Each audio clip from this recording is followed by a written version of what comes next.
Bienvenue à cette édition du Dialogue avec. Nous sommes aujourd'hui vendredi 5 avril 2024.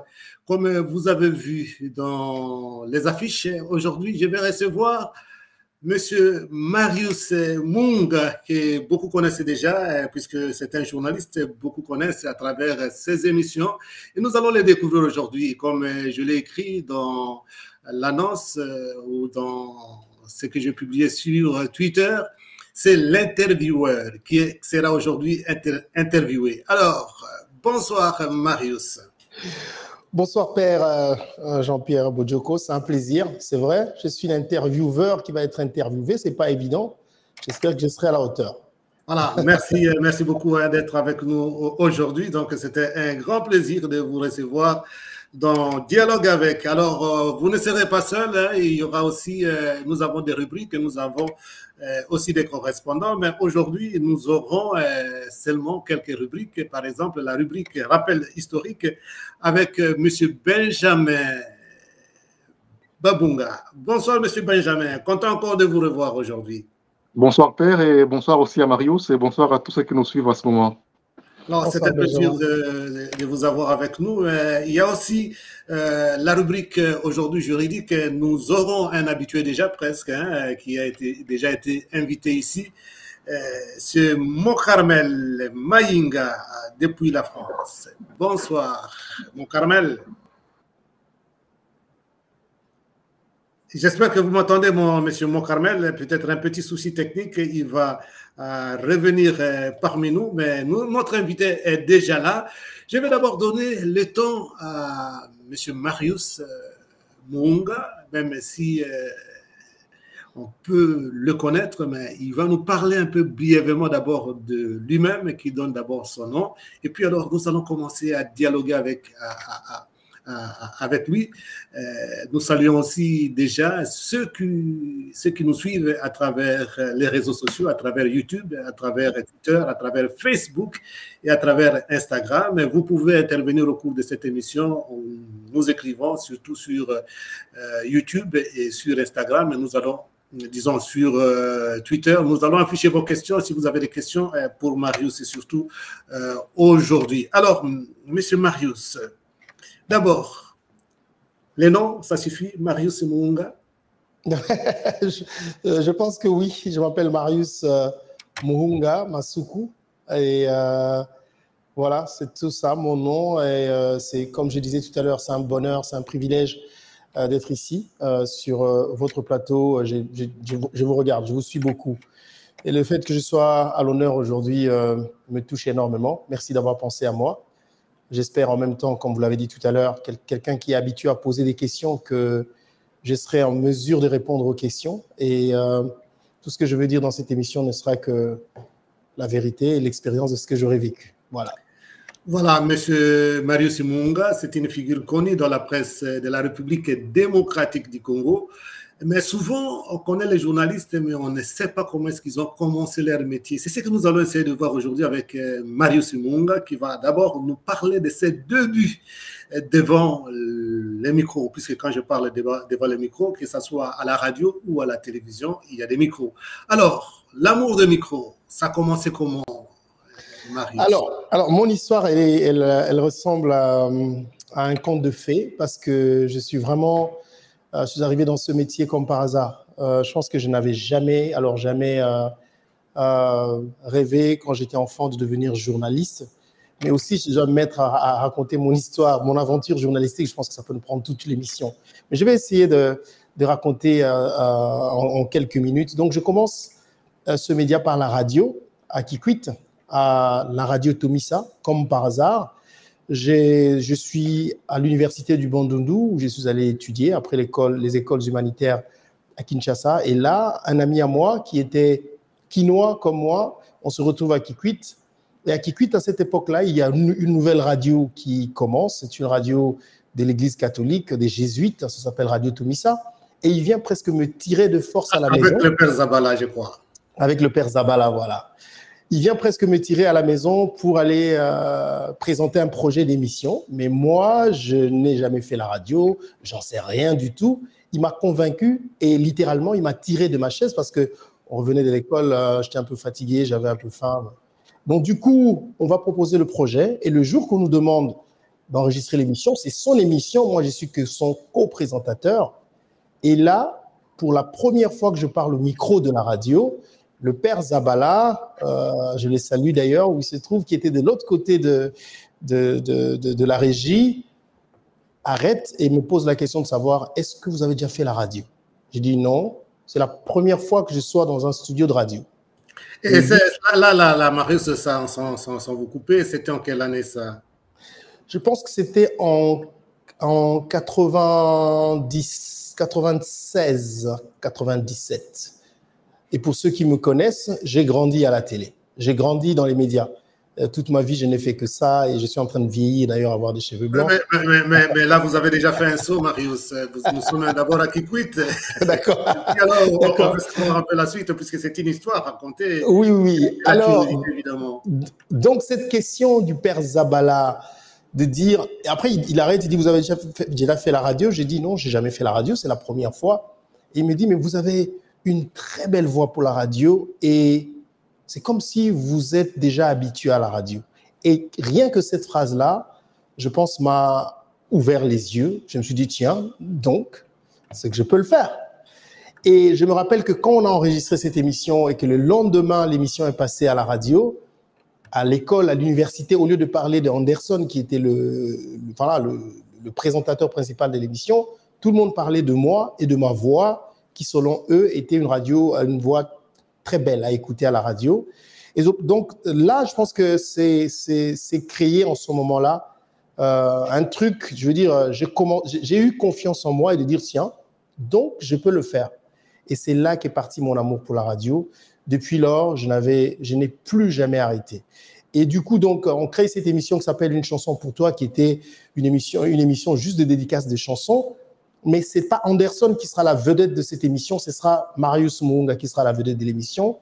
Et petit à petit, je deviendrai une petite célébrité dans cette nouvelle radio parce qu'on a la chance d'avoir une radio qui vient d'arriver dans une ville comme Kikwit, une première radio. Et donc, du coup, parce qu'il n'y a pas de concurrence, quel que soit ce que vous faites, je ne dis pas que nous faisions les choses de façon extraordinaire, mais on était tellement suivis, on n'avait pas de concurrence que, évidemment, je serais connu. Et finalement, les prêtres, les jésuites, le père Zabala et l'abbé Pinipini qui est venu quelques années après, nous proposeront des formations, ainsi de suite. Bon, bref. Donc, j'ai combiné les études et la radio. Et après cette émission qui a eu beaucoup de succès, j'ai créé une autre émission de culture générale qui s'appelait Savoir Plus. Et dans cette émission, ce que je faisais, c'est que avec les étudiants et les élèves, je posais des questions de culture générale et ceux qui réussissaient partaient avec des cadeaux à la maison. Et après cette émission, je crois que j'ai créé une autre émission, je ne me souviens plus. Mais finalement, l'université où j'étudiais à Kinshasa, on a un problème. On a un problème des professeurs. À Kinshasa, à Kikwit, pardon, merci. On a un problème des professeurs. Qu'est-ce qu'il faut? Il faut retourner à Kinshasa pour continuer les études. Et quand j'arrive à Kinshasa, mon grand frère, King Muhunga, qui est journaliste à Top Congo FM, il travaille à Top Congo FM maintenant, me dit, écoute Marius, je pense que quand je vois ce que tu faisais à Kikwit, tu peux aussi le faire à Kinshasa. Mais je ne pouvais pas y croire parce qu'à Kinshasa, à l'époque, il y avait des vedettes de la radio, il y a des noms comme Vianney Misumbi, qui était à Raga à l'époque, Kerwin Maizo, et Mbouy Mboué et les autres, même si je peux dire quand même qu'au début, même si je n'avais pas envie de faire de journalisme, mais il y avait 2 journalistes ou animateurs télé et radio qui m'inspiraient beaucoup, que j'aimais beaucoup écouter. Et même quand j'ai commencé la radio, je pense que j'essayais de faire comme eux. C'est le feu Ilunga Mwanabuté Mutombo, paix à son âme, et le grand Mbouy Mboué. Qui a fini quand même comme diplomate, je crois. Hein. Exactement. Et finalement, il est décédé, je crois, il y a une année ou 2 ans, 2 ans, paix à son âme. Donc, il m'inspirait quand même. Et quand je retourne à Kinshasa, donc, mon grand frère me dit, tu peux le faire à Kinshasa. Bon, je ne me voyais pas le faire, en tout cas, il m'a convaincu. Mais là encore, un autre miracle va se créer, parce que je n'ai pas les moyens d'aller solliciter des chaînes de télévision. Il y a une chaîne de télévision, de radio qui vient à l'esprit, c'est TKM. Maintenant, il faut y aller. On n'a pas d'argent, je suis jeune, je ne travaille pas. Donc, je veux dire que quand je travaillais à la radio Tomisa, je n'étais pas payé, c'était du bénévolat. Et moi, j'adorais faire ça. Donc, l'histoire d'amour avec la radio est née là-bas à Radio Tomisa. Finalement, j'arrive à Kinshasa. Les amis, puisque je n'avais pas de moyens, se réunissent parce qu'ils ont écouté les cassettes de ce que je faisais à Kinshasa. À Kikwit, pardon. À Kikwit, ils mettent les moyens pour que je commence aussi à chercher à aller à TKM. Je vais vous dire que je passais peut-être 3 mois. J'allais chaque jour en ville, au siège de TKM, parce que j'avais enregistré. Non, les amis, ce qu'ils ont fait, c'est que je n'avais pas amené mes cassettes de Kikwit, mais que je devais montrer à TKM que j'ai déjà fait la radio. Et les amis, ce qu'ils ont fait, c'est qu'ils ont cotisé pour qu'on loue un studio pour que j'enregistre ma voix, enfin, une émission qu'on va présenter à TKM. Donc, je vais présenter cette émission à TKM. Pendant 3 mois, j'allais tous les jours, on ne m'avait jamais reçu. Jusqu'à ce qu'un jour, je reste à la réception jusqu'à la fin de la journée, je crois vers 16 h.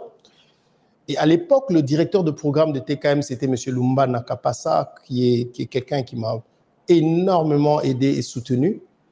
Donc, il sort de son bureau, je m'avance vers lui, j'ai dit, monsieur, mais ça fait presque 3 mois que je viens ici chaque jour, je n'ai pas les moyens, mais j'ai donné une cassette, je ne sais pas si vous avez déjà écouté, mais j'aimerais en savoir, je vais avoir une suite pour passer ailleurs.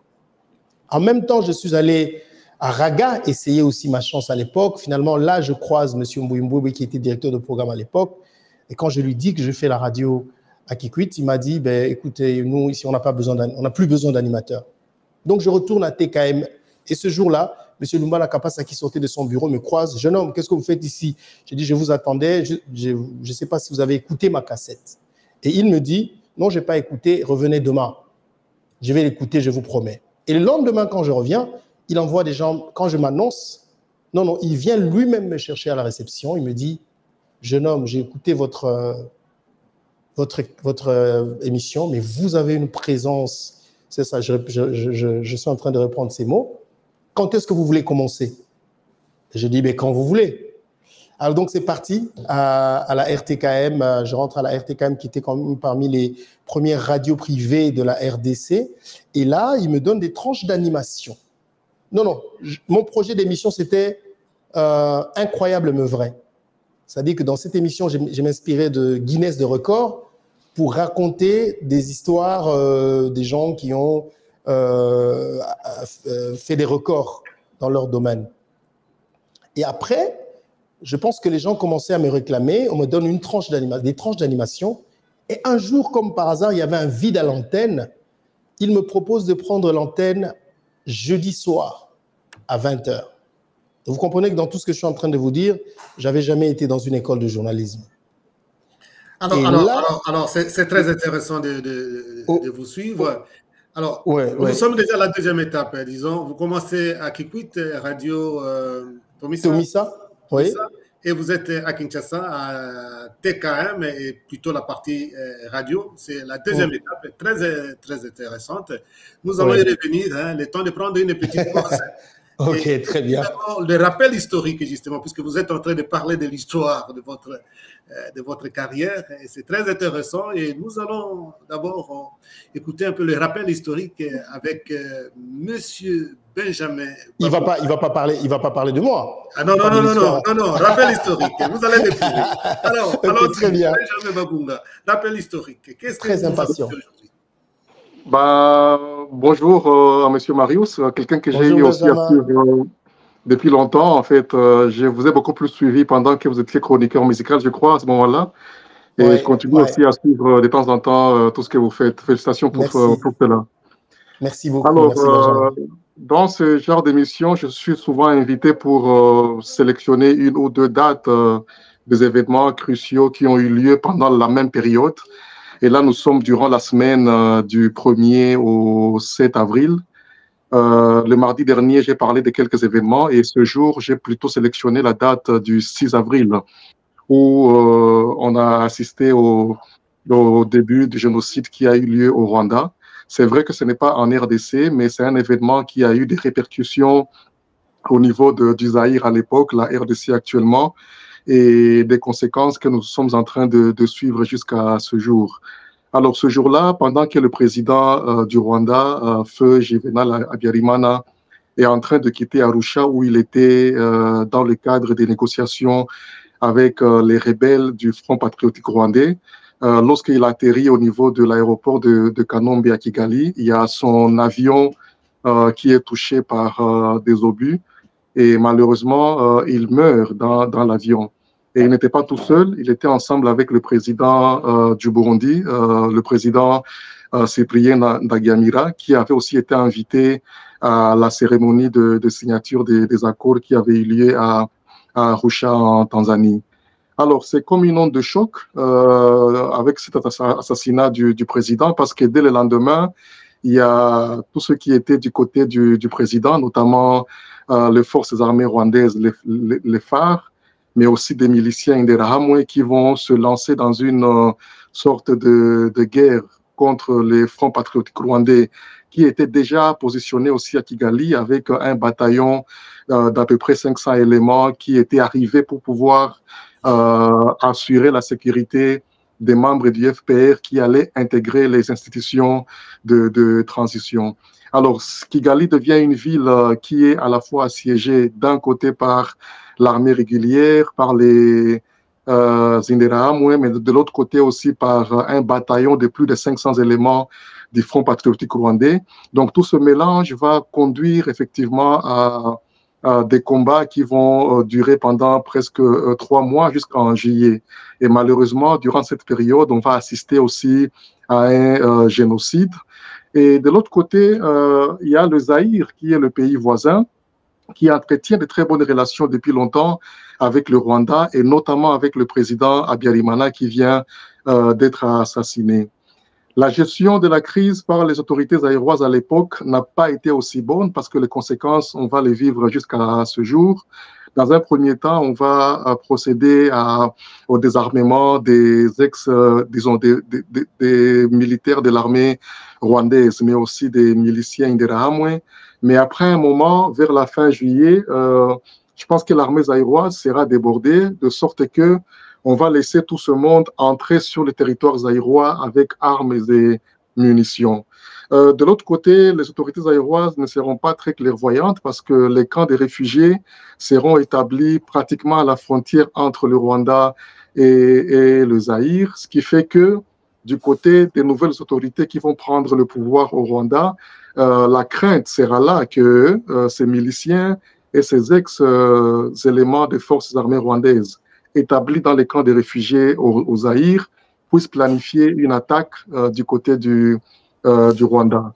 Donc, on va passer à peu près 1 année et demie entre 1995 et une partie de 1996 où les nouvelles autorités rwandaises vont demander à la communauté internationale de mettre une sorte de pression sur les autorités zaïroises afin qu'elles puissent soit déplacer les camps des réfugiés ou soit protéger sa frontière pour pas que les ex-phares et les Interahamwe fassent des incursions sur le territoire rwandais. Malheureusement, ça ne sera pas le cas et les nouvelles autorités rwandaises vont devoir utiliser cette raison pour pouvoir attaquer carrément le Zaïre. C'est la naissance de la rébellion de l'AFDL qui malheureusement va conduire à un cycle de violence que nous sommes en train de vivre au niveau de la RDC jusqu'à ce jour. On n'a pas su jusque-là s'en sortir depuis qu'il y a eu le génocide au Rwanda et depuis que le Rwanda a utilisé cela comme étant un motif pour pouvoir attaquer le Zaïre à l'époque, qui était accusé de pouvoir, disons, de donner une sorte de protection aux ex-phares et aux Interahamwe. Et même aujourd'hui, lorsque vous regardez les relations tumultueuses entre la RDC et le Rwanda, vous verrez que cette question-là, elle revient de temps en temps. Donc aujourd'hui, on est en train disons, on va célébrer d'ici le 6, le 30e anniversaire du début du génocide au niveau du Rwanda et qui a été plutôt déclenché à travers cet assassinat du président Habyarimana. Donc voilà le fait majeur qui coïncide avec cette semaine du 1er au 6 que j'ai eu à sélectionner en termes de rappel historique. Merci. Voilà, merci beaucoup, M. Benjamin Babunga, pour le rappel historique. Entre-temps, M. Marius, nous avons aussi avec nous un autre Benjamin qui s'appelle Benjamin Oumba, qui vous connaît évidemment. Lui, il est en Allemagne et il s'associe à nous, qui va aussi être avec nous ce soir. Alors, bonsoir, M. Benjamin Oumba. Bonsoir, Padre. Bonsoir aux téléspectateurs et aussi à M. Marius et M. Benjamin, mon homonyme. Voilà. Bonsoir, Benjamin. Certainement que vous avez fait le sport ce soir. Alors, bienvenue parmi nous. Nous allons suivre encore M. Marius Munga, qui est notre invité aujourd'hui. Alors, Marius, vous venez de suivre le rappel historique de M. Benjamin Babunga. Qu'est-ce qui vous a frappé dans ces rappels historiques, par exemple, avant de revenir à vous? D'abord, merci beaucoup, Monsieur Benjamin, pour ce rappel historique que vous avez fait en utilisant des termes aussi simples et qui pouvaient permettre à tout le monde de bien se situer, de comprendre exactement ce qui s'est passé.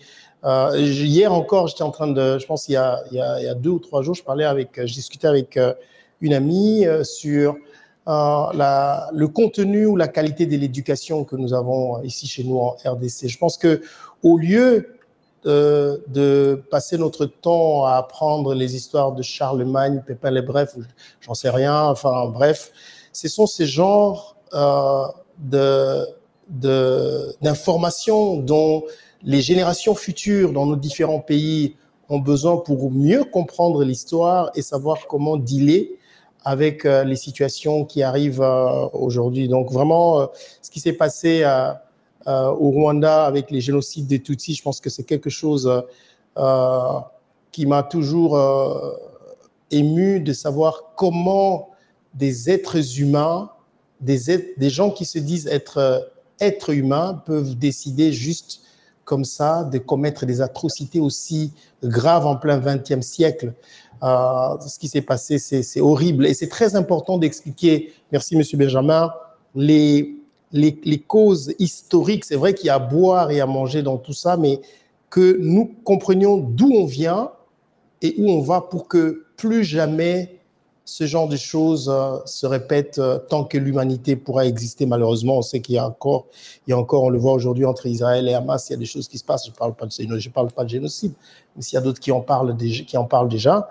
Mais voilà, merci énormément. Donc, je pense que voilà, c'est bien de connaître ce qui s'est passé. Ça nous permettra de mieux traiter notamment les conflits, parce que vous l'avez si bien dit, ce qui se passe aujourd'hui à l'est de la RDC part du génocide rwandais. Mais je pense que si nous comprenons les choses mieux, nous allons mieux gérer la crise actuelle et peut-être que, pourquoi pas, tous on demande que la paix, parce que les conséquences aujourd'hui, avec ce qui se passe à l'Est, on est en train de le voir, c'est horrible. Il y a des millions de personnes, après le génocide rwandais, des milliers de Congolais qui ont perdu leur vie comme conséquence à ce qui s'est passé là. Donc, c'est pour dire, oui, les gens peuvent faire des choses, mais des fois, les conséquences peuvent être plus lourdes que les raisons initiales. Donc, merci beaucoup, Monsieur Benjamin. Voilà, c'est tout ce que je peux dire. Moi, je pense que c'est des genres de choses comme ça que nous devrions apprendre à nos enfants. Il faut qu'ils soient au courant de tout ça. Il faut qu'ils voient d'où est-ce que les choses ont commencé et où est-ce qu'on en est aujourd'hui pour qu'on sache comment gérer ce qui se passe. Voilà, merci beaucoup, Monsieur Marius. Alors, nous revenons à vous. Vous commencez comme étudiant et vous commencez dans une radio de Kikwit. Nous sommes dans le Bandundu, le grand Bandundu à l'époque. Je crois que c'est maintenant un peu, on a divisé. Maintenant, c'est le Kwilu Kikwit. Voilà, c'est disons Kwilu maintenant. Ouais. Alors, vous arrivez à Kinshasa, vous tentez votre chance et après plusieurs mois, vous obtenez quand même la chance d'être embauché, si on peut dire, à TKM, à la radio. Et puis alors, comment continuer l'expérience? Là, vous allez un peu aller vite, puisque déjà, vous êtes encore jeune par rapport à moi, mais vous avez déjà une longue carrière. Il faut aller vite, sinon on ne va pas finir. Alors, c'est vrai. Il faut quand même signaler que jusque-là, je ne suis pas engagé. Donc, j'arrive, on me donne cet espace. Voilà, justement, alors maintenant, racontez-nous un peu comment ça s'est passé et puis les différentes étapes, et puisqu'après, on va découvrir plus Marius Marius Munga. J'ai anticipé un peu à la télévision aussi avec la chronique musicale. Et puis, hein, les restes, moi, je sais. Mais là, on essaie un peu d'aller d'abord à Kinshasa, rapidement. D'accord. Alors, à Kinshasa, quand on me donne cette tranche d'animation le jeudi, un jour, je joue une chanson qui s'appelle Roméo et Juliette. Et je me dis, tiens, est-ce que les gens ils connaissent l'histoire de Roméo et Juliette? Je raconte l'histoire de Roméo et Juliette. Et quand je raconte l'histoire de Roméo et Juliette, les lendemains, les gens commencent à m'écrire pour demander si je peux encore leur raconter des histoires. Et c'est la naissance de l'émission Jeudi Marius. Les gens disent que cette émission m'a créé, mais c'est moi qui l'ai créée. C'est un peu l'histoire de l'œuf et de la poule. Alors, c'est cette émission qui me rendra célèbre, enfin, mon nom célèbre à Kinshasa, et que les gens seront curieux, cette fois-là, de chercher à me voir à la télé. Je dois avouer que quand je passe à la télé, c'était un peu une déception parce que quand vous entendez ou quand vous écoutez quelqu'un à la radio, vous faites une image de la personne. Mais imaginez que moi, j'ai raconté des histoires d'amour. Donc, je devrais être ressemblé à un Don Juan. Et quand je passe à la télé pour la première fois, je pense que c'était toujours à TKM, ça? Oui, c'était à TKM. Et puis après TKM, j'ai quitté TKM puisqu'il y avait à l'époque, il y avait un mouvement de... Toutes les chaînes de télévision devraient avoir leurs émissions de chronique musicale. Donc, la chaîne RTKM crée une chronique musicale. On me donne cette émission avec des confrères avec qui j'ai présenté cette émission. C'est comme ça que je suis rentré dans la chronique musicale. Et puis voilà. Et après, voilà. Même si j'adore toujours la musique et je continue à le faire. Et donc, quand j'arrive aux États-Unis...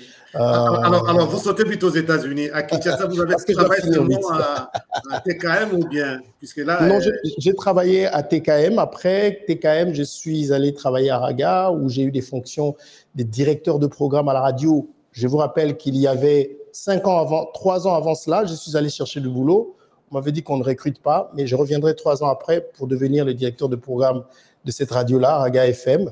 Et puis après la Raga FM, j'ai quitté Raga FM parce que je me disais que être directeur, c'est parce que je voulais rester dans des bureaux climatisés. J'adore les micros, j'adore la caméra. Donc j'ai démissionné et j'ai créé ma propre structure qui s'appelait ProImage à l'époque. Avec ProImage, j'ai créé des émissions, une émission qui s'appelle Événements, qui passait à la RTNC, mais aussi une autre émission qui s'appelle Tout est possible, où je me suis dit que moi, je connais des gens qui ont les moyens et je connais aussi des gens qui n'ont rien. L'objectif de l'émission, c'était d'aller vers des gens qui ont les moyens, enfin, les gens qui ont des problèmes, et trouver des gens qui ont les moyens pour trouver des solutions à ceux qui ont des problèmes. C'est une émission qui a marché, mais qui m'a aussi, d'une certaine façon, créé des soucis. Et donc, je décide après d'aller aux États-Unis. Avant les États-Unis, vous venez d'expliquer quelque chose. J'avais vu les images et je ne me rappelle plus. Hein, je n'étais pas au pays. Vous aviez une émission là où il fallait monter les escaliers comme ça pour arriver. C'était quelle émission-là? Vous avez fait avec Papa Wemba. Ça, c'était Événement. J'en ai tellement fait. Des émissions de chronique musicale, j'en ai tellement créé. Ça, c'était l'une des émissions, je pense, que j'ai amené à la RTNC. Quand j'ai créé ma boîte de production, donc Événement, l'idée, c'était juste, voilà, je suis quelqu'un qui aime créer. Je ne sais même pas si vous me demandez pourquoi j'ai créé les escaliers, pour que les gens montent. Alors, pourquoi vous avez créé les escaliers? C'est pour dire dans la vie, il faut monter, c'est ça? Je pense que inconsciemment, c'était ça. Mais moi, je voulais juste créer un truc où on monte et on arrive au sommet. Et puis, je voulais créer un truc qui fait parler. C'était quand même symbolique. Hein? Un décor qui fait parler, parce que je pense que j'ai horreur de faire les choses comme tout le monde. Ça, c'est un peu mon défaut. Des fois, ça marche, des fois, ça ne marche pas. Mais j'ai toujours été quelqu'un qui veut créer quelque chose qui n'existe pas.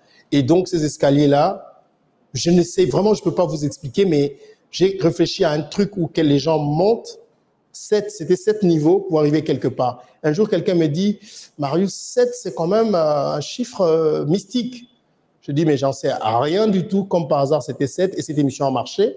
Donc, si 7, c'est un chiffre mystique, ben voilà, l'émission a marché. C'était l'essentiel.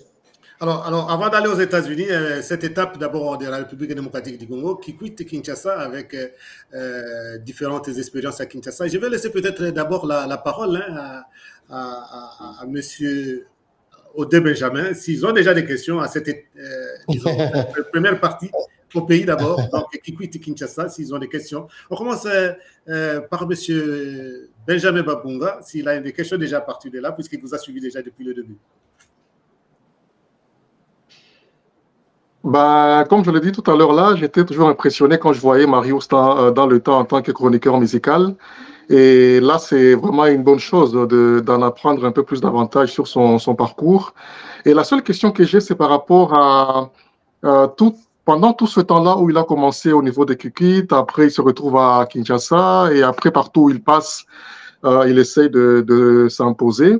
Et il revient tout le temps sur le fait qu'il n'a pas fait des études en journalisme. Donc, c'est juste savoir si, dans l'entretemps, il a su se former d'une manière ou d'une autre sur le métier. Et qu'est-ce qui s'est passé par la suite en termes de formation par rapport au journalisme? Alors peut-être je peux répondre à sa place, puisque quand il est allé aux États-Unis, il a fait quand même des études là-bas. Mais peut-être là, moi, Non, mais je parle de la période qui quitte Kinshasa. Ah, ok, c'est bon. Vous avez raison de soulever ça. J'avais toujours regretté que je n'avais pas l'opportunité d'aller à l'école de journalisme, mais je pense que j'ai une passion pour ces métiers, je l'adore. Et cette passion m'a poussé, et c'est là que je suis de ceux qui croient que la réussite dans la vie ne dépend pas du cursus scolaire traditionnel. Je me suis formé sur l'État. J'ai toujours lu, regardé, cherché à voir comment les choses se passent chez les autres pour que moi j'essaie de l'implémenter dans ce que je faisais. Et même si c'est vrai qu'en tant qu'animateur de télévision ou de radio, ici et là, il y avait des formations. Par exemple, je me souviens, il y avait des formations sur BBC sur les techniques d'interview. Mais j'ai eu la chance d'être encadré par des grands, comme monsieur comme Lumba Nakapasa. C'est, pour ceux qui le connaissent, c'est l'un des grands journalistes qu'on a eu dans ce pays, la génération de Kibambi Shinto et les autres. Ce monsieur m'a pris comme son fils, je parle en termes de journalisme. Et pendant, je crois, une année, chaque jour, j'ai passé du temps avec lui. Malheureusement, je n'ai pas eu de diplôme pour ça, dans son bureau, pour apprendre c'est quoi un journaliste, qu'est-ce qu'il faut dire, qu'est-ce qu'il ne faut pas dire, comment il faut le dire, comment il ne faut pas le dire. Et ça, c'était mon école. Mais en dehors de ça, j'ai toujours regardé les autres. J'ai toujours suivi les meilleurs de ce que je me dis. Moi, un jour, il faut que je sois comme celui-là. Et chaque fois que je l'ai fait, j'ai travaillé dessus, je suis arrivé. Donc, pour moi, je ne regrette pas. Je sais que si mes parents avaient suffisamment de moyens, je pense qu'à l'époque, je pouvais aller peut-être à l'IFASIC ou faire les séances de communication à l'UNIKIN, mais je n'en avais pas les moyens. Et puisqu'il n'y avait pas de moyens, donc, je me suis donné mes moyens à me former sur l'État et je suis fier de ça. Voilà, ça c'est l'étape qui quitte Kinshasa et on est toujours encore là et peut-être aussi Benjamin Umba a aussi une question ou quelque chose à dire pour cette étape. Oui, bien sûr. Je sais que j'aurai beaucoup de questions sur l'étape États-Unis parce que moi, personnellement, je n'ai raté aucune émission de Marius quand il était aux États-Unis. Merci, Benjamin. Il avait encore sa chaîne YouTube. J'étais vraiment, tous les jours, je devais au moins suivre ses émissions. Alors, merci. Au niveau du pays, la petite question que je vais poser, c'est de savoir qu'est-ce qu'il a eu, parce qu'on sait que le journalisme au Congo, c'est un peu débrouillez-vous, si je peux dire comme ça. Qu'est-ce qu'il a eu comme challenge plus difficile pour lui d'évoluer peut-être? Et un jour, il s'est décidé carrément de quitter, d'aller vers les États-Unis. Donc, avant d'y arriver, mais est-ce que c'était plus difficile au Congo pour partir ou qu'est-ce qu'il y a eu comme challenge pendant sa carrière congolaise? Ouais, le challenge, ça manque pas. Moi, je suis de ceux qui pensent que rien de tout ce qui est grand n'est facile. Et ça fait partie des principes de ma vie. Mais seulement, il faut travailler et il faut aimer ce qu'on fait, travailler pour atteindre les objectifs qu'on veut, qu'on s'est assignés. Moi, dans mon cas, je suis sincère avec vous. Vous savez que depuis tout ce temps que je vous ai raconté que je viens de Kikwit, après j'ai commencé à la RTKM, après à Raga, la seule fois que je commençais à être payé, c'était quand je suis arrivé à Raga. Et c'est en tant que directeur de programme où mon émission avait un sponsor, donc je commençais à avoir un pourcentage. Pardon, excusez-moi. Mais je n'avais jamais joui de mon métier, je veux dire, vivre de ça en termes de ce qui pouvait me nourrir, me payer. Ce qui me nourrissait, et c'est toujours le cas aujourd'hui, c'est l'amour que j'ai pour ce métier, la passion pour ce métier, que j'ai pour ce métier. Je peux ne pas, vous pouvez demander à mes collaborateurs, je peux ne pas gagner quelque chose, mais je le fais parce que j'ai envie de le faire. J'ai un truc avec ce métier. Et ça, deux fois, ça me faisait oublier que je dois, pas métier folie sanga, quoi, comme on dit chez nous. Mais ça a toujours été ma force. Alors, les challenges, il y en a eu plein. En fait, moi, quand je parle de ma carrière, je suis content parce que je pense qu'on peut me voir au Congo ou à Kinshasa comme les gens me connaissent, ils savent d'où je viens. Ils m'ont vu arriver à la radio, ils m'ont vu arriver à la télé. On a souffert ensemble, on a fait des choses que ce qu'on dit matolo, je sais ce que c'est. Jusqu'à ce que je suis où je suis. Et souvent, j'aime pas trop parler de ce que j'ai accompli parce que j'estime que j'ai tellement d'autres choses à faire. Parce que pour moi, le meilleur reste à venir. Mon plus grand rêve, et je sais que je vais le réaliser, c'est d'avoir un grand média à moi au Congo, et ça va se faire. Excuse-moi d'anticiper un tout petit peu, mais c'était juste pour dire, oui, il y a eu énormément de challenges. Vous êtes jeune, vous avez des ambitions, mais vous n'avez pas les moyens. Vous voulez faire des choses, vous n'en avez pas. Parce que ce métier au Congo, pour le faire, il est dur, cher Benjamin, parce que je pense qu'il y a des choses qui sont faites au Congo pour que le journaliste soit en condition d'être en position de force pour dépendre de ceux qui ont les moyens pour qu'ils puissent les exploiter au maximum. Et ça, on nous maintient comme ça. Et c'est très dur d'être journaliste congolais. Mais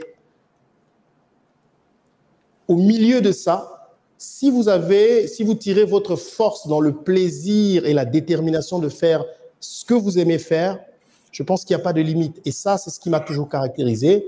Et j'ai encore énormément de choses à donner. Voilà. Merci beaucoup, Marius. Je crois que vous avez dit quelque chose qui m'interpelle un peu rapidement, puisqu'on sait déjà un peu la situation des hommes de médias en République démocratique du Congo. Vous parlez de certaines difficultés.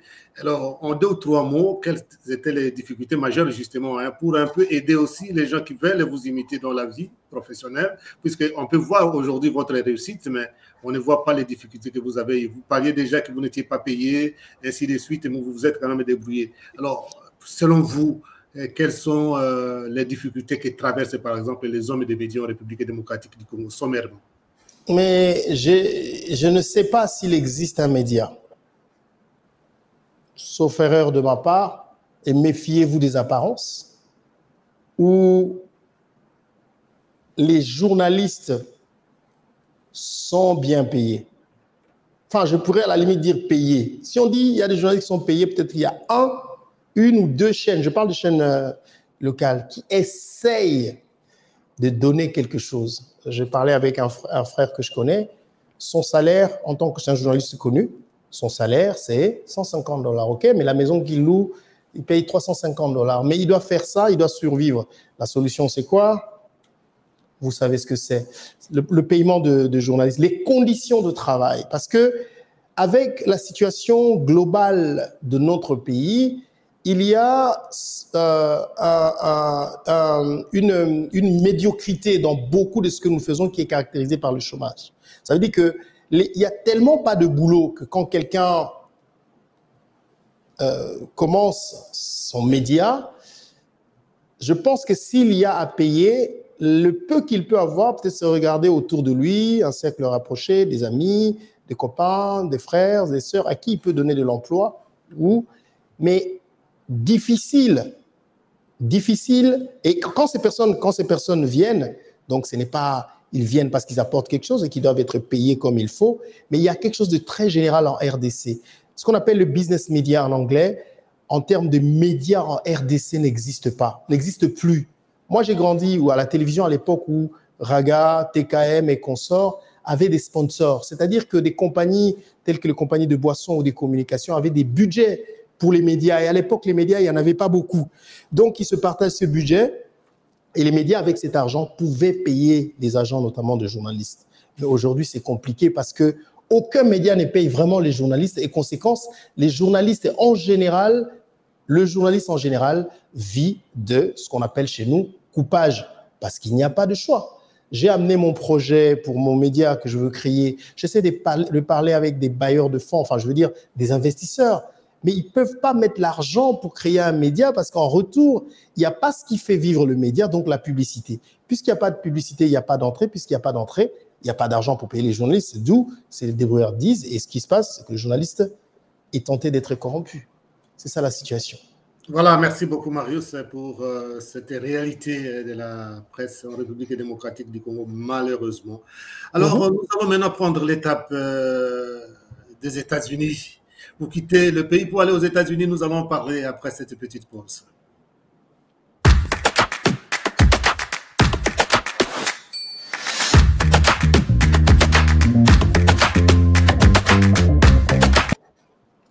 Voilà, merci beaucoup. Hein. Ça, c'est une petite réclame pour notre graphiste qui nous fait, disons, des affiches pour dialogue avec M.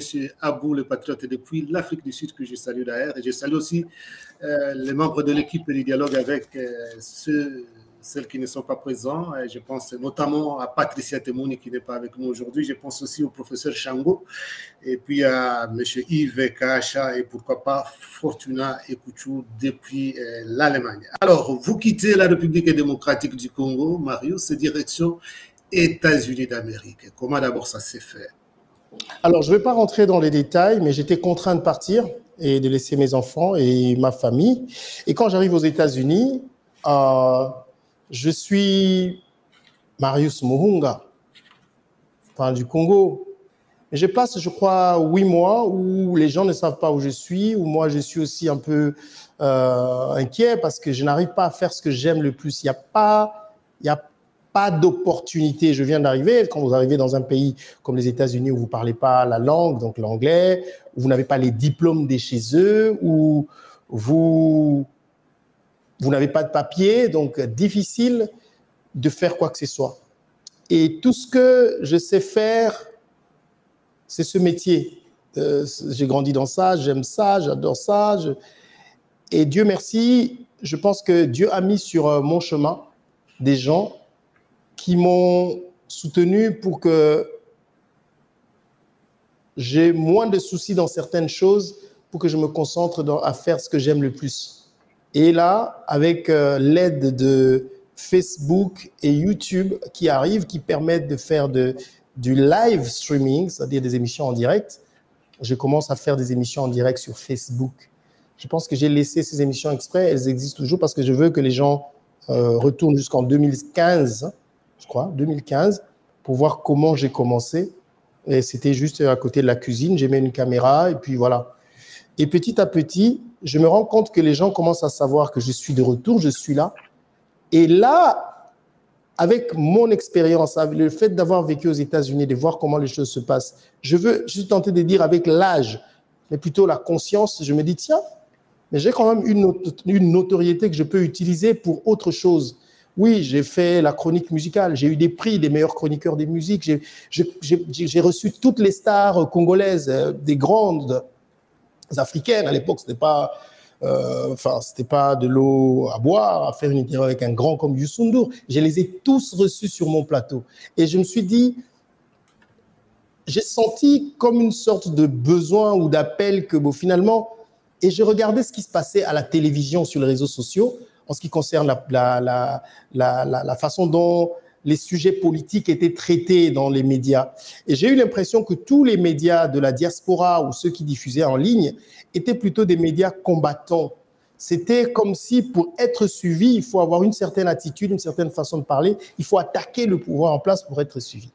Et là, j'ai vu qu'il y avait un vide, mais un vide qui me ressemblait.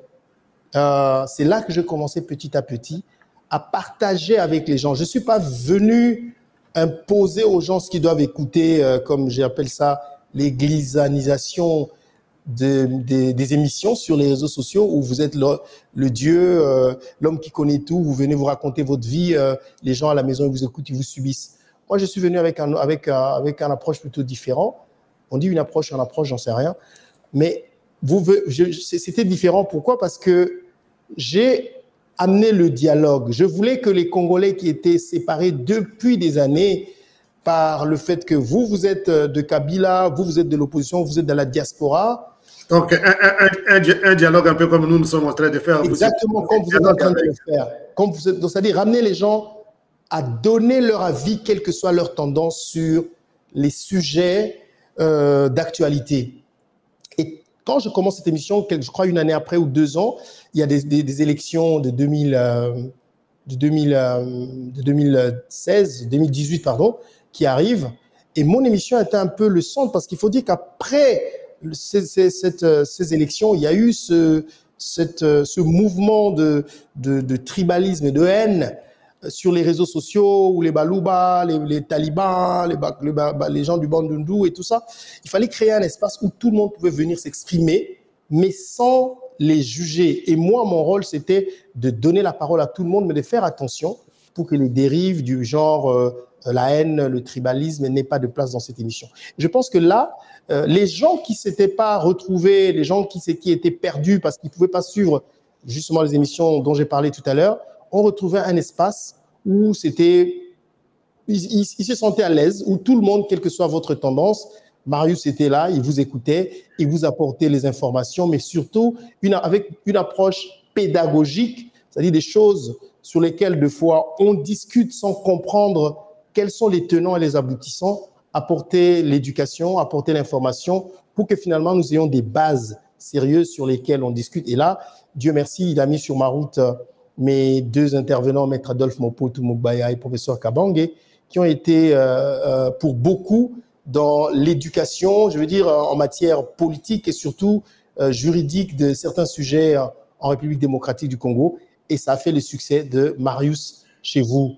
Voilà, les grands succès, vous avez explosé évidemment, et beaucoup de gens vous suivaient.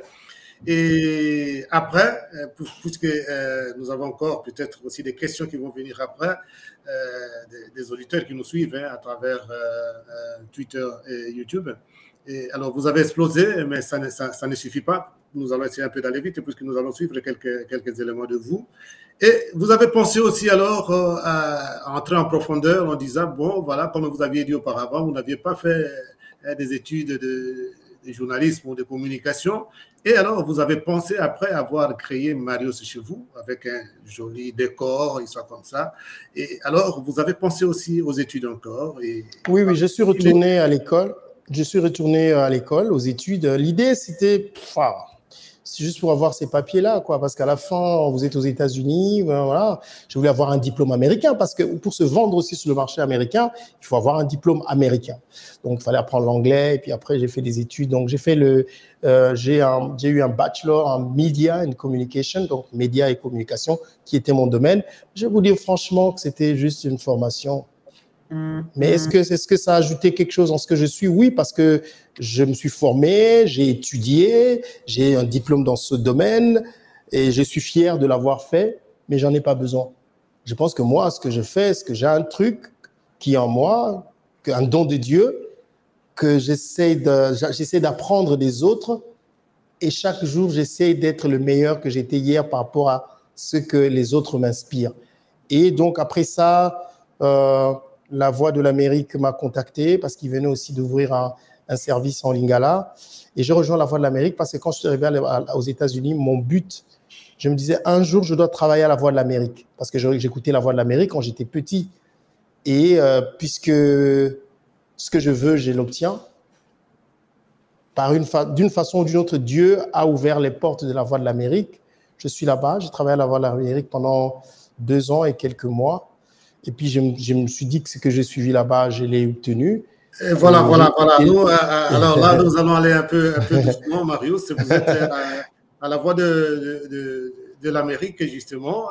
Oui. Et puis alors, nous allons suivre un peu, quand vous étiez à la Voix de l'Amérique, vous avez interviewé le chef de l'État de la République démocratique du Congo. Suivons quelques extraits. Mesdames et messieurs, bonjour ou bonsoir et bienvenue dans cette interview sur VOA Afrique avec le président de la République démocratique du Congo et président en exercice de l'Union africaine, Monsieur Félix Tshisekedi, ici à New York. Monsieur le Président, bonsoir. Bonsoir Marius. Merci énormément, Monsieur le Président, pour le temps que vous nous accordez pour vous poser quelques questions. Il y a quelques jours, 2 jours très exactement, vous avez pris la parole devant la tribune des Nations Unies et parmi les sujets que vous avez abordés, il y a ce sujet de Covid-19. Comment pensez-vous que l'Afrique pourra s'y prendre, surtout en ce qui concerne l'accès aux vaccins qui sont insuffisants pour le continent africain? Oui, vous faites bien de le dire. La mobilisation des fonds nous promise n'est pas au rendez-vous. Au lieu de 200 millions de doses prévues, nous sommes à peu près autour de 30 millions, un peu moins ou un peu plus. Et cela est un véritable problème. Nous devons davantage sensibiliser les partenaires et ici, il y a l'idée de puiser dans les droits de tirage spéciaux qui ont été décaissés pour l'ordre de 650 milliards pour relancer les économies. Il y a l'idée d'en prendre pour justement financer l'achat de vaccins. Mais je pense aussi qu'avec le transfert de technologies, de brevets qui va nous permettre de fabriquer des vaccins sur le continent, et je suis d'autant plus rassuré que les États-Unis d'Amérique se sont impliqués aussi dans ce schéma. Ça m'a été confirmé tout à l'heure par le secrétaire d'État. Et donc, je dirais, cela aussi peut consister en une solution à trouver pour vacciner le plus grand nombre en Afrique. Et ici, c'est peut-être l'occasion de dire au reste du monde que ce serait dangereux d'ignorer l'Afrique dans le processus de vaccination parce que selon les scientifiques, selon les experts, cela peut causer encore l'apparition d'autres variants qui seraient beaucoup plus virulents et qui ne seraient peut-être pas résistants aux vaccins déjà administrés ailleurs dans le monde. Donc c'est un problème. Alors, Marius, vous êtes à la Voix de l'Amérique et vous interviewez le chef de l'État. Je crois que c'était pour la première fois. Qu'est-ce que ça vous fait comme ça, le plaisir dans le travail d'un journaliste, et finalement, c'est interviewer plusieurs personnalités. Vous aviez interviewé beaucoup d'autres personnes, de musiciens, mais maintenant, c'est l'interview au chef de l'État de votre pays et en étant dans un média international. Quel plaisir ça vous a fait? Bon, je pense déjà que c'est la réalisation d'un rêve pour un journaliste d'interviewer un chef d'État. Et pour moi, interviewer le chef de l'État de mon pays, qui était président de l'Union africaine, c'était un privilège, c'était un honneur. Donc, voilà, c'est aussi ce qu'on appelle les avantages du métier, avoir l'opportunité en tant que journaliste d'interviewer des chefs d'État. C'est pas le seul chef d'État que j'ai interviewé. Je pense que j'ai aussi fait des interviews avec d'autres chefs d'État et des chefs de gouvernement. Mais le président de mon pays et aux États-Unis d'Amérique, un journaliste qui vient du Congo avec le parcours dont je viens de vous parler tout à l'heure, c'était un peu la consécration d'où je viens. Et j'ai toujours eu de la gratitude, énormément des gratitudes du fait que le président de la République a accepté de m'accorder cette interview avec beaucoup de plaisir.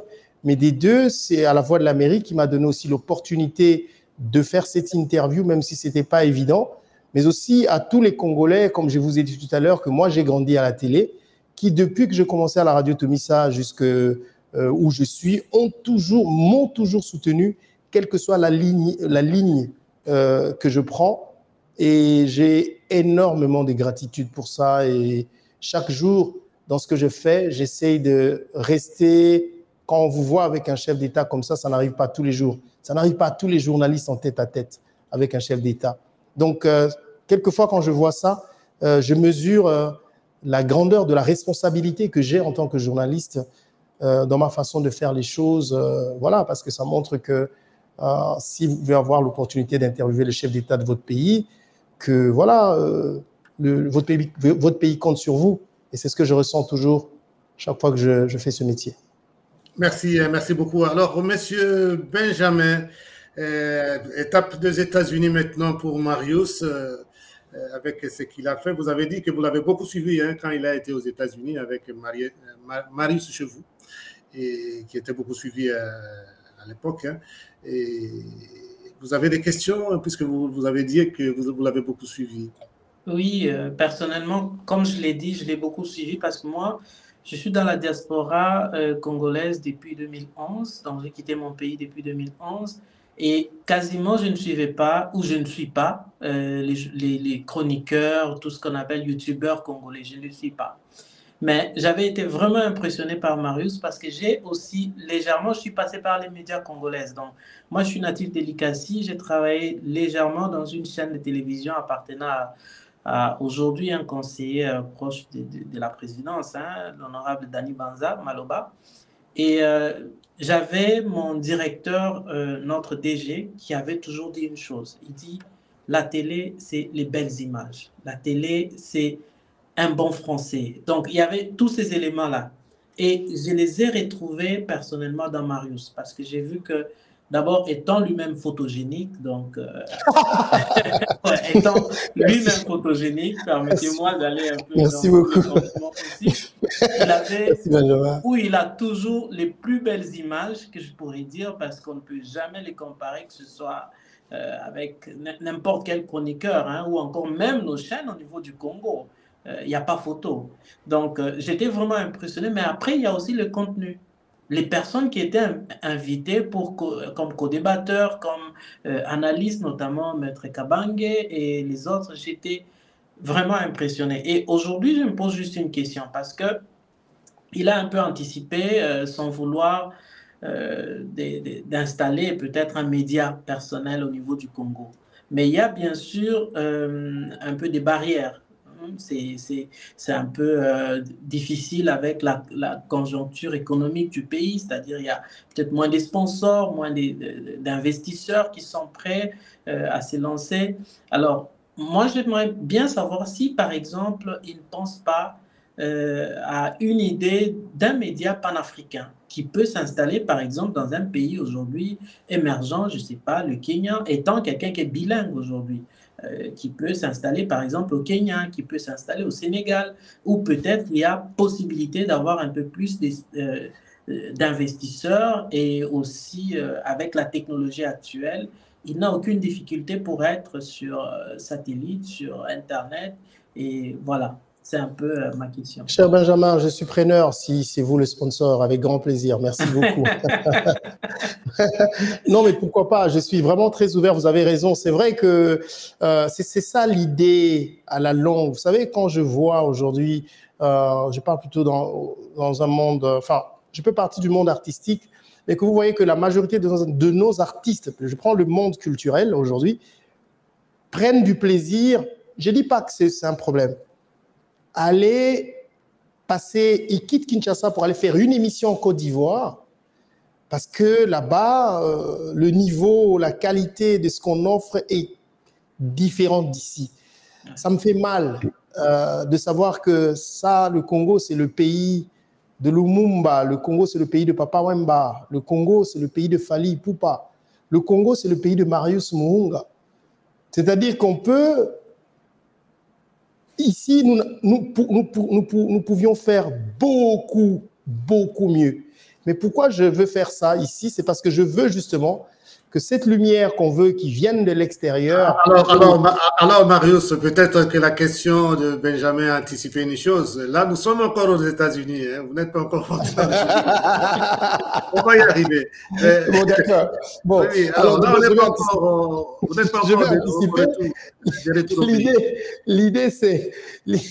L'idée, c'est pourquoi pas que cette lumière peut partir d'ici pour rayonner dans toute l'Afrique comme le fait notre musique, mais cette fois-là dans les médias. On peut y arriver. On peut y arriver. Ouais. We can do that. Merci beaucoup. Alors, Marius, vous êtes aux États-Unis, à Washington, mais pas loin de Baltimore et de Maryland. Et vous avez les salutations de Baltimore et Maryland. Ma princesse Thérèse Mokili m'a demandé de vous saluer. Mais je l'embrasse. Elle savait que vous étiez mon invité.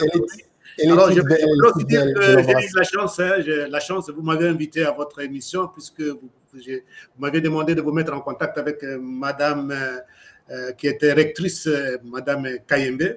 C'est grâce à vous, c'est grâce à vous. Vous m'avez demandé de vous accompagner à l'émission quand vous l'avez invité. J'ai eu donc la chance un peu de passer sur, disons, votre plateau. C'était un privilège de vous avoir, grand frère, vous le savez, c'était un privilège. Vous avoir sur mon plateau, c'était l'une des meilleures choses que j'ai eues. Vous étiez parmi les meilleurs invités que j'ai eus parce que vous, au fait, comme nous sommes sur vos pas parce que vous êtes une inspiration. Vous avez montré, parce que vous savez peut-être que moi, j'ai eu la chance ou la malchance d'être connu parce que quand vous êtes chroniqueur de musique, on vous connaît vite parce que vous êtes aux côtés des artistes qui sont des célébrités. Mais vous êtes un modèle parce que vous avez, c'est aussi grâce à vous quand on vous suit on vous suivait sur Radio Vatican, on se dit mais tiens, mais c'est un Congolais. Donc, si lui il peut le faire, moi je peux le faire. Et c'est de ça que nos enfants, les générations futures ont besoin. Donc, pour moi, vous avoir sur mon plateau, je peux vous rassurer, c'était un privilège parce que moi, je vous suivais et je me sens tout petit vis-à-vis de vous parce que vous êtes une inspiration, parce que vous l'avez fait bien avant nous. Mais nous avons juste la chance que, bon, nous sommes dans une époque où on parle de vous sur les réseaux sociaux, mais vous êtes un grand. Et il faut aussi qu'on arrive à vous célébrer des gens comme vous, qui sont des gens qui ne parlent pas d'eux, mais qui font des choses énormes de l'autre côté. Moi, je ne pouvais pas imaginer que le directeur de la Radio Vatican, du service français, pouvait être un Congolais. Et ça, c'est vous. Mais on ne le dit pas. Je veux que nos enfants merci Marius, aujourd'hui encore, c'est vous. Aujourd'hui. Nous allons parler de moi un autre jour. Alors Marius, voilà. Vous êtes aux États-Unis d'Amérique, et puis alors maintenant, on vous retrouve dans votre pays. Donc, comme on dit, retour, case de départ. Alors, qu'est-ce qui s'est passé? Bon, case de départ, peut-être pas, parce que j'ai beaucoup évolué. Déjà, comme l'a dit Benjamin tout à l'heure, je parle anglais aussi. Quand je partais aux États-Unis, je ne pouvais pas parler. Tout ce que ça veut dire en anglais, c'était I'm not speaking English. Alors, aujourd'hui, je pense que, et heureusement que l'anglais ne tient pas compte des accents. Avec mon gros accent français, je pense que je peux tenir une conversation en anglais. Mais aussi, j'ai énormément appris, comme l'a dit Benjamin tout à l'heure, par rapport à ce qu'il a vu. J'ai appris, on peut vraiment faire des choses, mais seulement nous sommes malheureusement dans un pays où les initiatives ne sont pas accompagnées. Les initiatives ne sont pas soutenues, mais ça ne me décourage pas. Je suis entre les États-Unis et Kinshasa. Je garde toujours contact, bien sûr, avec la Voix de l'Amérique s'il y a des choses à faire avec la Voix de l'Amérique. Mais là, je suis dans mon rêve le plus fou, comme je les ai toujours eus, et parce que je sais que ça va se réaliser, voilà, continuer. En fait, il n'y a pas que je suis de retour. En fait, je suis en train de continuer sur la lignée de ce que je me suis assigné avec l'aide des dieux. Je suis chrétien, catholique, pour vous rassurer, Père. Je vis des choses, j'essaie de vivre des choses dans la foi pour me dire, je veux faire ça, ça va arriver. Et vous allez voir ce que je vous dis, je vais créer un média en RDC. Je le vis déjà. Je ne sais pas d'où viendra l'argent. Peut-être que Benjamin, comme il l'a proposé tout à l'heure, mais je vais le faire. Et quand je vais le faire, on va avoir un... Donc, j'ai rêvé de travailler à la Voix de l'Amérique, je l'ai fait. J'ai rêvé d'avoir une grande émission de télévision à l'époque, je l'ai fait. Mais non, vous avez vu, je suis de retour, mais en utilisant avec les moyens de bord. La dernière émission, si vous l'avez suivie, celle qui était la plus suivie, et je l'ai fait exprès pour que les gens suivent. Et si vous allez sur ma chaîne YouTube, vous allez voir d'autres émissions que j'ai faites sur les élections, mais les gens n'ont pas suivi. Je suis en train d'amener une nouvelle technologie qu'aucune télévision congolaise n'a déjà utilisée. Mais nous pouvons le faire. Alors, Marius, si je ne vous coupe pas la parole, vous êtes rentré quand on voyait votre studio aux États-Unis, c'était quand même spécial aussi. Alors, ça m'a frappé puisque vous avez dit que c'était dans un coin de la cuisine. Je ne sais pas si c'était vraiment vrai, mais c'était quand même... j'ai dit que en République démocratique du Congo, vous faites la même chose. On sent qu'il y a quand même déjà une grande différence de ce que vous faites. Alors, nous allons d'ailleurs, à ce sujet, suivre un élément une émission que vous avez faite avec un artiste congolais, quelques minutes, et puis alors nous allons revenir à vous. D'accord.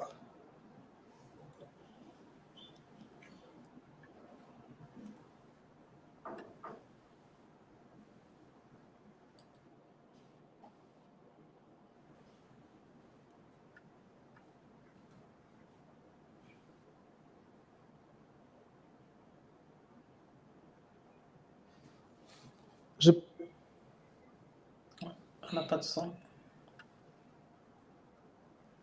J'ai pas de son. Je ne sais pas si vous écoutez, mais moi, j'ai pas de son. Subvenir aux besoins de la famille et des amis. Mais quand on a rêvé cette vie, comme tu le dis, et qu'aujourd'hui, on y arrive quand même, est-ce qu'il y a des surprises? Est-ce qu'il y a des choses qu'on n'a pas prévues, qu'on se dit, tiens, je ne savais pas que c'était comme ça? Bonne question.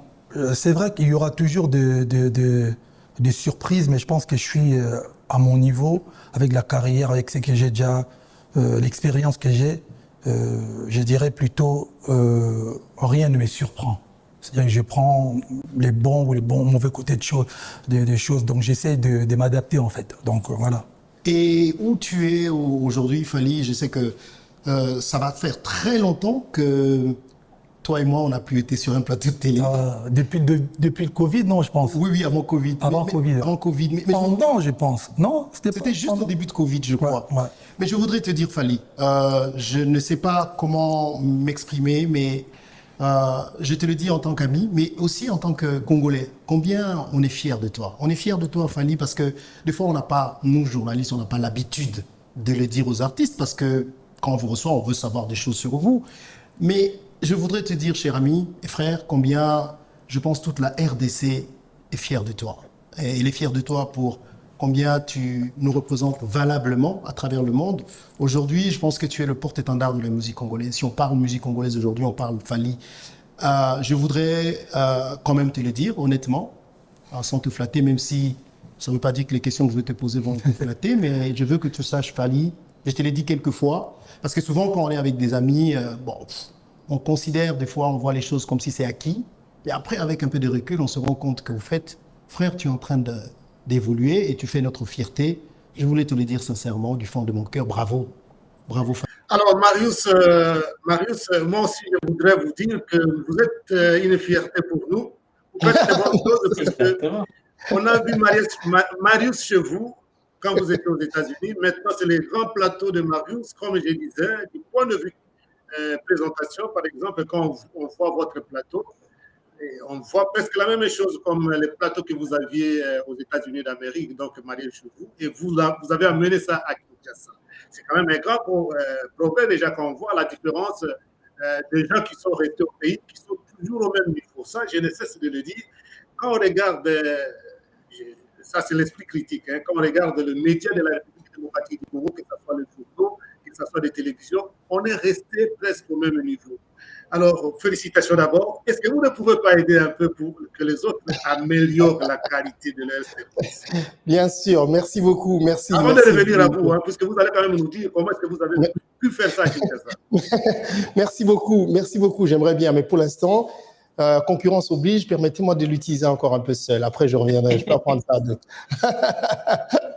Après, je peux apprendre ça à d'autres personnes, mais pour l'instant, je vais d'abord me faire plaisir peut-être pendant une année, mais pourquoi pas. Il faut féliciter aussi l'équipe des Congolais qui sont derrière, parce que je le fais, c'est vrai, c'est moi qu'on voit à la caméra, mais il y a des jeunes Congolais, Scotty, mon réalisateur, qui est là derrière, c'est lui qui est derrière la machine, et c'est quelque chose que j'apporte. Après, on peut se partager des expériences, mais en même temps, il faut qu'il y ait des gens qui viennent pour demander, et puis on peut... Je veux bien. Moi, je pense que le monde évolue. Nous ne sommes plus là. Nous évoluons et c'est quand même, ce serait triste que dans le pays, je parle de la télévision, de Jean-Pierre Bodioko, dans le pays de Christian Lusakweno, dans le pays de Marius Murunga, que la télé soit, qu'on regarde toujours des choses comme si c'était en 1980. Et je pense que notre nom, notre avancée doit amener aussi tout ce qui va avec. Et aujourd'hui, la nouvelle technologie nous permet de faire tellement de choses. Et c'est ce que nous avons envie de faire. Mais après, je ne me plains pas. Les moyens viendront. Oui. Voilà. Alors, pour le moment, quel est le projet principal de Marius Munga? Alors, je suis rentré l'année dernière pour accompagner les élections et là, j'ai créé une émission sur les élections, encore avec un autre plateau. Malheureusement, celle-là n'a pas pris parce que je suis arrivé en pleine campagne électorale et du coup, les gens savaient déjà où est-ce qu'ils pouvaient suivre les informations en rapport avec les élections. Et donc, le grand plateau de Marius est là, mais dans les jours qui viennent, il y a autre chose sur laquelle, avec mon équipe, on est en train de travailler et je préfère garder ça. Mais je suis entre Kinshasa et les États-Unis, mais de retour à Kinshasa, je veux aussi avoir autour de moi des jeunes qui ont envie de faire des choses. Parce que là, j'ai du mal à trouver des gens qui veulent faire quelque chose. Ça existe, je vais continuer à trouver. Parce qu'aujourd'hui, les gens, comme j'ai dit, la situation du pays ne permettant pas, les gens sont à la recherche du boulot pour gagner de l'argent, pour vivre. Ils en ont besoin. Mais j'ai besoin des gens qui veulent prouver. J'ai besoin des gens qui veulent, qui peuvent dire que nous, on veut faire partie de quelque chose, que quand les gens vont le voir, ils vont se dire, ça, c'est les Congolais qui font ça. Ça, c'est ma motivation. Il n'y a personne derrière moi. Je n'ai pas des millions, mais je veux justement susciter cet esprit dans les jeunes pour que nous puissions ensemble créer une dynamique de faire des choses. En tout cas, je parle de mon domaine. Je n'ai aucune prétention de parler d'autres domaines. Je parle de mon domaine, celui que je maîtrise le mieux, pour que nous puissions faire les choses à la hauteur de notre nom en tant que Congolais. Et c'est ce que, enfin, dans mon domaine en tout cas, c'est ce que j'essaie d'apporter. Évidemment, j'écoute beaucoup les aînés, ceux qui ont fait ce métier avant moi. Encore il y a quelques jours, j'ai parlé avec mon aîné Charles Dimanja Wembi, que j'écoute beaucoup, qui me critique chaque fois qu'il voit quelque chose que j'ai dit à la télé ou que j'ai fait qui n'était pas bon. Je vous ai parlé tout à l'heure de M. Lumba Nakapasa, des amis, mes proches, que j'écoute toujours avant de faire quelque chose. Et au-delà de tout, au-delà des diplômes, je pense que la rue, les autres resteront toujours mon école. Voilà, merci beaucoup. Je donne encore la parole à M. Umba. Peut-être qu'il a une question, puisque là, on a quitté les États-Unis, on est en République démocratique du Congo. Il avait un peu anticipé, ou bien c'est vous qui aviez anticipé un peu en donnant la réponse à sa question. Monsieur Benjamin, une question encore à Marius? Bien sûr, oui. J'ai une question. La question que je veux poser, parce que je suis vraiment encore une fois impressionné par ce que Marius a apporté au Congo, c'est un peu une révolution dans les secteurs des médias qu'il est en train d'apporter. Alors, je vais lui poser une question, c'est un peu une question piège. Si on vous donnait aujourd'hui la RTNC, qu'est-ce que vous en faites? Je change la RTNC en 6 mois, mais je ne pense pas que j'ai envie de faire ça. Si on me donne la RTNC, je la change en 6 mois, mais je ne pense pas que j'ai envie de faire ça. Et alors, Marius, c'est une réponse un peu abrégée qui a deux émotions, si on me donne. Et puis, je change. Faut bien, parce que s'il y avait des concours, il faut que j'ai la volonté de faire ce concours pour aller prendre ça. Ça ne m'intéresse pas. Mais après, apparemment, la RTNC, c'est des choix politiques. Ouais. On doit vous choisir pour vous dire, vous dirigez la RTNC. Mais je dis, si on me choisit, et encore, il faut que j'ai envie de le faire, je change la RTNC en 6 mois. Je répète, en 6 mois, je change la RTNC. Parce que si je peux faire, là, c'est comme si là, je fais l'Américain qui veut être engagé. Parce que les Américains, ils se vendent tellement. Si avec les peu des moyens que j'ai, c'est même pas l'argent de l'État ou quelqu'un qui me finance derrière, je vous le garantis, ça n'existe pas. Ça, il n'y en a pas. C'est mes moyens personnels. Je peux faire le peu que je fais. Que pensez-vous que je peux faire avec l'argent qui est mis à ma disposition pour faire des choses? C'est clair, c'est pas sorcier, c'est clair, c'est mathématique. Enfin, voilà. Ouais. Alors, je vais encore donner la parole à M. Benjamin, mais j'ai quand même... Mais l'autre Benjamin ne parle plus, hein? Oui, peut-être qu'il... Non, il nous a quittés, il m'avait prévenu. Alors, Marius, quand on parlait au téléphone aujourd'hui, je me lamentais de problèmes de connexion. Et les gens qui suivent les dialogues avec savent qu'aujourd'hui, nous avons passé des moments tranquilles. des dialogues avec quelqu'un qui est à Kinshasa. Et vous m'aviez dit quelque chose, je voudrais quand même que vous puissiez le dire aussi pour les gens qui nous suivent, que c'est possible de le faire, d'avoir une émission comme ça qu'on fait avec quelqu'un qui est à Kinshasa, et nous allons terminer l'émission sans qu'il y ait coupure, sans obscurité. Et c'est question d'organisation. Quel conseil vous pouvez donner, par exemple, cette histoire de connexion à Kinshasa Non, on arrive à faire des émissions avec les gens qui sont à Kinshasa. D'abord, Père, vous arrivez au point et puis on fait une émission. D'abord, Père, je ne vous garantis pas que jusqu'à ce qu'on termine cette émission, il n'y aura pas de coupure. On va bientôt terminer, mais en moins déjà, on a fait 90% de l'émission. Ça, je ne peux pas vous garantir. Après, je pense juste que c'est l'information. Je pense que Kinshasa aujourd'hui, comme vous pouvez le voir, il y a moyen, avec la connexion que nous avons à Kinshasa aujourd'hui, de faire quelque chose. En tout cas, le minimum, oui. Mais des deux, tout dépend du sérieux que vous mettez dans ce qu'on fait. Dans ce qu'on fait. Moi, j'ai la chance. J'ai mon studio, je n'ai juste qu'à me brancher. C'est pas tout le monde qui a ça. Mais on peut le faire même avec un téléphone si on prend au sérieux ce qu'on veut faire. Avec un modem où vous payez peut-être $20 le mois, vous avez une bonne connexion Internet à Kinshasa que vous pouvez utiliser notamment pour des choses comme ça. Je pense que soit les gens ne sont pas informés, soit ils ne veulent pas le faire, soit ce n'est pas leur priorité. Leur priorité, c'est ailleurs. Moi, il ne faut pas oublier que c'est mon domaine. Donc, le faire différemment, déjà, je ne me sentirais pas à l'aise d'être chez vous avec un téléphone parce que c'est mon domaine.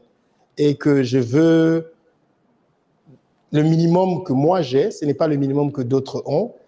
Il y a moyen de faire des choses à Kinshasa. L'Internet aujourd'hui à Kinshasa est bon. Vous avez la fibre optique à Kinshasa, mais il faut que les gens soient informés, il faut que les gens savent comment l'utiliser, il faut que... Voilà. Moi, c'est mon domaine. Peut-être que je tire la couverture un peu de la meilleure partie de l'Internet, mais ce n'est pas tout le monde, ce n'est pas le domaine de tout le monde, ce n'est pas la priorité de tout le monde de se dire que je dois mettre ma cravate, que ma caméra doit être propre si je suis chez vous. Mais c'était ma priorité à moi parce que c'est mon domaine. Donc voilà. Mais je ne vous garantis pas qu'il n'y aura pas coupure d'électricité ni d'Internet parce que ça arrive quand même. Voilà, merci. Je croise les doigts pour qu'on termine l'émission sans coupure d'Internet ni de l'électricité aussi. Alors, je vais encore donner la parole à M. Benjamin Oumba, s'il a encore une question. Et puis, alors, je vais revenir à vous pour qu'on essaye un peu de clôturer, puisque quand même, vous nous avez donné plus d'1 heure, c'est déjà bon. Merci beaucoup. Je vous remercie pour ce parcours de vie qui est édifiant, et surtout pour les autres aussi qui s'engagent dans le même métier. Il faut savoir se battre. Et puis, alors, comme vous avez dit, dès qu'ils quittent jusqu'au à la voix de l'Amérique. Ce n'est pas évident. Si je l'ai fait, tout le monde peut le faire, Père. Voilà. Alors, on va y arriver maintenant pour la conclusion. Monsieur Benjamin, une question encore Oui, je pense que, comme vous venez de le dire, là, des qui quittent à la voix de l'Amérique et aujourd'hui à Kinshasa, qu'est-ce que Marius peut faire pour la jeunesse des qui quittent, par exemple, du Grand Bandundu, qui voudra aussi un jour se retrouver à la voix de l'Amérique, à France 24, chez France 24 ou encore chez TV5? Est-ce que vous avez des projets d'encadrer la jeunesse dans ce domaine? J'aimerais bien. Déjà, je voulais dire que voilà, je peux pas. Je viens de Kikwit. Enfin, je suis né à Kaemba. Je viens de Kikwit. Kikwit m'a donné l'opportunité de me connecter avec moi-même pour comprendre ce qui somnolait en moi, ce que j'avais. Et je pense que je lui dois énormément. Et si je vous dis que j'ai des projets spécifiques sur Kikwit, je mentirais, mais chaque fois que je n'en ai pas encore, mais je pense que chaque fois que, j'ai fait quelques gestes à la radio, Tomisa qui m'a vu, qui m'a donné l'opportunité mais je n'aime pas parler de ça. Je veux dire, qu'est-ce que je fais pour la jeunesse de Kikwit? Moi, je pense que s'il y a quelque chose que je peux faire, c'est vraiment faire le mieux possible ce qui les rend fiers du fait de venir de là. Mais je veux qu'ils sachent que tu peux venir de Lodja, de Kikwit, de Kaemba ou de Bumba. Tu peux aller où tu veux. Si moi, je l'ai fait comme j'ai dit tout à l'heure, et là encore, je le dis avec beaucoup d'humilité parce qu'il ne faut pas non plus que je donne l'impression aux jeunes que je suis arrivé je suis en train d'avancer. Mais je pense quand même que j'ai un parcours. Et j'ai dit tout à l'heure, j'ai grandi à la télé. Les gens m'ont vu venir. Je connais des gens, j'en ai encore croisé il y a 2 jours, avec qui on se croisait, on faisait le pied de Mongafula à Pigeon pour aller présenter des émissions. Si je peux dire que j'ai réussi ce que je ne veux pas dire, en tout cas pas matériellement, je pense que ça ne doit pas être une surprise parce qu'ils m'ont vu. Et Dieu merci, c'est à la télé. Ils m'ont vu, je viens de là, ils m'ont vu. Si tu me regardes, tu vas voir que ce gars est en train d'avancer. Et là, je suis encore en train d'avancer. Je pense que je suis maintenant à 40%. Seulement.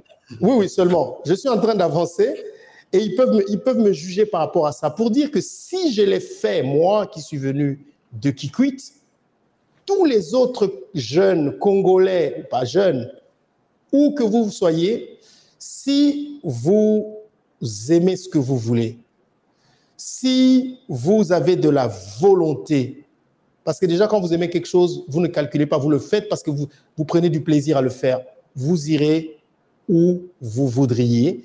Et c'est ce que je peux leur dire, si je peux servir d'inspiration, mais priez pour moi pour que j'ai un peu plus de moyens comme le père Jean-Pierre Bojoko. Peut-être qu'un jour je viendrai construire une école de journalisme à Kikwit, qui sait, avec plaisir. Oui. Avec plaisir, avec grand plaisir. Voilà, merci beaucoup Marius. C'est très édifiant ce que vous dites. Et alors maintenant, je crois que les gens vous ont suivi, ce parcours. Quand on parle comme ça, c'est comme si c'était de l'eau à boire, mais quand on voit ce que vous avez vécu, il fallait y mettre de la volonté et puis de la détermination, de l'abnégation pour arriver là où vous êtes. Ce n'est pas chose facile, ça signifie les talents ne suffisent pas, mais il faut beaucoup de courage, beaucoup de sacrifices. Alors, nous vous souhaitons, disons, encore, vous avez parlé des 40% seulement, c'est que vous avez encore les 60 qui restent, en tout cas, ouais. Bonne chance. Alors, une occasion pour vous donner aussi le dernier mot, puisque vous étiez l'invité aujourd'hui. Ce que vous pouvez dire d'abord, vous avez déjà beaucoup dit à des gens qui nous ont suivis. Et je pense que vous êtes en train de me dire d'être court. Les journalistes et les autres jeunes aussi, puisqu'il faut dire, quand on voit Marius, les gens peuvent vous envier. Et si moi j'étais Marius, il faut leur dire, pour être Marius, il faut avoir le courage de passer par ce chemin. Alors, vous avez le dernier mot, Marius. Merci, Père. J'ai vu que vous m'avez poliment rappelé qu'il faut que je sois bref. Merci beaucoup. Et je vous dis d'abord merci à vous. Vous avez 2, 3, 4 minutes, même 5. Non, mais merci. Je commence par vous remercier, vous, pour cette opportunité que vous me donnez de m'exprimer devant vous. D'abord, vous, en tant qu'aîné, pour qui j'ai énormément de respect et de considération. Que ce soit vous qui m'interviewez, vous qui vivez aux côtés du Saint-Père et qui avez aussi l'occasion d'interviewer notre cher cardinal, et que ce soir, c'était moi. C'est un honneur, c'est un privilège. J'en ai de la gratitude et je vous dis un grand merci. Et merci à toi, cher Benjamin, pour tes questions édifiantes qui m'ont permis de réfléchir pour dire, tiens, Kikwit, peut-être que je peux faire quelque chose. Mais voilà, tu m'as sorti quelque chose, peut-être. Merci, Benjamin, pour ces belles questions et pour cette compagnie. Je voulais dire merci à tous ceux qui nous ont suivis. Je pense que